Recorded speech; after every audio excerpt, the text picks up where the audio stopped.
بسم اللہ الرحمن الرحیم۔ حدیث نبوی۔ نبی کریم صلی اللہ علیہ وآلہ وسلم کے سامنے ایک ایسے شخص کا ذکر آیا جسے نماز میں کچھ شبہ ہوا ہوا نکلنے کا ہو جاتا ہے، آیا اسے نماز توڑ دینی چاہیے؟ تو نبی کریم صلی اللہ علیہ وآلہ وسلم نے فرمایا کہ نہیں، جب تک وہ آواز نہ سن لے یا بدبو محسوس نہ کر لے اس وقت تک نماز نہ توڑے۔ ابن ابی حفصہ نے زہری سے بیان کیا ہے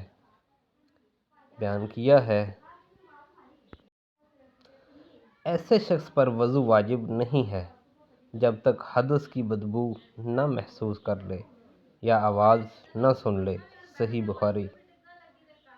ایک دوسری حدیث میں نبی کریم صلی اللہ علیہ وآلہ وسلم نے فرمایا، کچھ لوگوں نے عرض کیا، اے اللہ کے رسول، بہت سے لوگ ہمارے یہاں گوشت لاتے ہیں، طرح طرح کا گوشت آتا ہے، تو ہمیں اس بارے میں معلوم نہیں ہوتا، ہمیں یہ معلوم نہیں ہوتا کہ اللہ کا نام انہوں نے ذبح کے وقت لیا تھا یا نہیں۔